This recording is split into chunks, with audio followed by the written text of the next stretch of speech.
What the heck?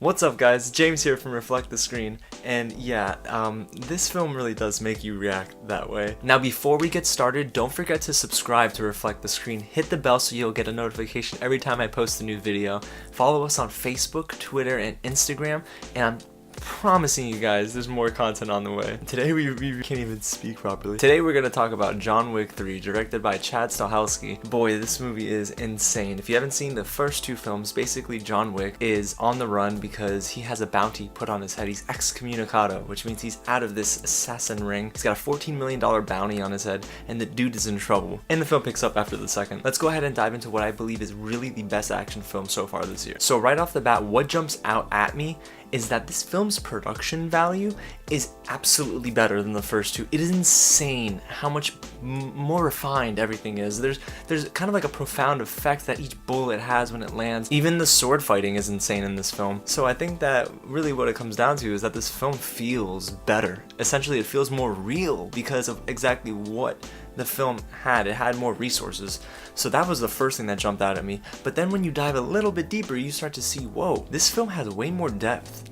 I mean, John Wick's backstory is even explained. It's crazy to me to think that after seeing John Wick 1 and 2, that in 3, you start to see a bit more about his life before he was an assassin, as like a child. Now I know I touched up on the production value, but I think that the action sequences are particularly better as well. The second film had one major action sequence, I mean one that you can really say is like the main fight, and then the first one had a similar effect. In this one though, it feels like there are 2 or 3 main battles, and that's a treat for the audience, it's a treat for the viewer, because there's so many moments of, oh, what did he do with his jaw? Like you kind of find yourself asking these questions as you're watching the film, but that's exactly what this film wanted to achieve. Now I would be a horrible critic if I didn't talk about this supporting cast. In the first film they were in the second film it was just much better, but in this film I feel like they're fantastic. You have, Keanu Reeves is back and forth with Ian McShane and Lawrence Fishburne. Then you have Mark Dacascos, who's fantastic. He's perfect in this film. Oh,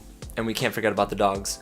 Don't worry, these dogs are fantastic. John Wick's pup is amazing. He still doesn't have a name, just so you know. But then you have Halle Berry's 2 dogs, and they're awesome. Now, no movie is perfect. There are a couple glaring issues that I had, and at the end of the film, I felt, it held it back from being like 5 stars, for example. In the previous 2 films, Derek Kolstad, who I mentioned at the beginning of this review, was the sole writer. He created the characters, he wrote the screenplay, it was just him in the first 2 films. In this third film though, it's him and 3 others, so there are 4 writers. And what it did was it added a little too much filler, especially in the second half of the film. There's a particular desert sequence that I'm not going to say too much about, but it is just so out of place. It felt like it didn't fit at all, and I think this is because the writers really wanted to like get in on the action. They wanted their signature moment. In this one, you definitely felt the length towards the end. I think the audience was genuinely exhausted. I look back and I'm like, no one's actually reacting, no one's clapping. Now another glaring issue I had was with one member of the supporting cast, and that is Halle Berry. Her dogs are fantastic. She brings good acting to the film. Her one-on-one dialogue with John Wick is really good. It's very convincing. But when she gets into her action sequence where her and John Wick go and fight off a ton of baddies, it is just, maybe this wasn't the right fit for her. But you guys, there's really nothing else to say about this movie other than, boy, it is one of the best action films I might have seen in the last decade. The film is freaking good. There's so many cool action sequences in this one, and I think that what it does is it just adds to the John Wick universe that they're kind of building, because it did set up for a 4th film, to be completely honest with you, but we knew that. So that about wraps up my take on John Wick 3. Thank you so much for watching, guys, and I'll catch you at the next screening.